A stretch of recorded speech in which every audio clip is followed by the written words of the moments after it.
Superman issue 9 heads to the possible future where Superman is taken by his family outside to meet all of the assembled heroes from the universe to celebrate World Peace Day. Zod and his family arrive, coming to pay their respects and hoping it inspires their respective houses to find peace all over the galaxy. Soon enough, the peace is disrupted by the arriving legion of superheroes, who for some reason begin destroying everything. Back in the present, Clark is brought back to reality by his wife, who thinks that despite Kryptonians not needing sleep under a yellow sun, Clark really should rest. John meanwhile is filling himself on food from the fortress and stops to continue his story about being trapped on Earth 3 and confronting the crime syndicate. The villains attack John, but Ultraman stops the others, grabbing John and racing away with him, dumping him in a volcano. After regaining consciousness from the drop, John learns that the man who looks like his father isn't going to beat him to death and just wants to know how he got to Earth 3, since it's quite the dangerous world. John asks when he can go home, but Ultraman grabs his head, saying that he isn't going anywhere and John better settle down. Ultraman asks if John has met other versions of himself, since there isn't any sunlight for him, which is why his powers are leaving him. Leaving, Ultraman says that he will one day take John's Earth for himself, but in the meantime, John will be living in the volcano. He tells the boy that all of this happened for a reason and they're going to figure it out. After the villain leaves, John tries to escape, but thanks to the thick ash clouds and no sun, he can't fly out and his powers are draining. John tells his parents he thinks that he was there for days with no sunlight. Clark really wants to hit something, but says that he's saving it for Jor-El, instead wanting to know how long he was in the volcano for. John says he thought that his grandfather would come and rescue him, or even his father would come eventually because he is Superman. Weeks went by as Ultraman would stop by periodically to bring John food. One time, however, Ultraman confronts John about looking like his father, and while he loves the fact that his face, the thing John used to look up to and joke with, is torturing him now, that's not the reason he has any interest in him. Ultraman grabs John, saying that he can't help but wonder if John was sent to this Earth for a reason, maybe to test himself and his true self. John says that that confrontation was the last time Ultraman hit him, and every time after that, Ultraman would treat his visits as a type of therapy session for himself, even crying in front of him because of how bad his life truly is. John figured out that he would never see Ultraman for a long time after he cried in front of him, so he used that time to try and break free of the volcano, using a giant rock and what was left of his powers to smash the side of the volcano in.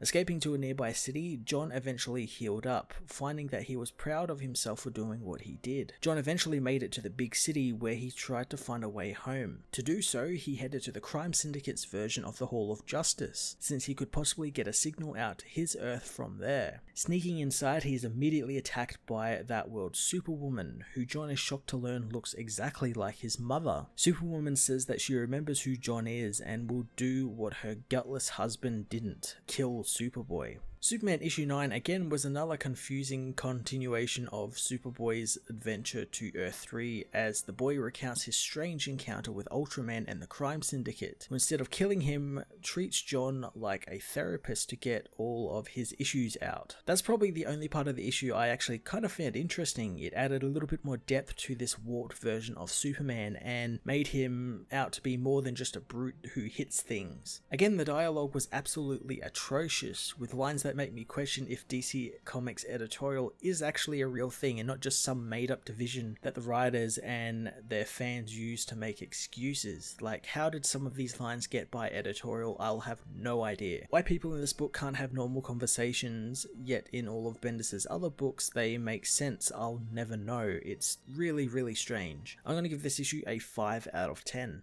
Hey everyone, thanks for watching my newest video. If you enjoyed it, you might also like to check out my other reviews here on my channel. You can also follow me on various social media platforms like Twitter by searching Matt_FOS, or even join the Comic Multiverse Discord server and chat with other comic book fans, including myself and Joel from Cape Joel. Want cheap comics and trades? Head over to the book depository with the link in the description to get the cheapest trades and comics around, along with free shipping anywhere in the world. Until next time, this has been Matt of the Fortress of Solitude. Thank you so much for watching.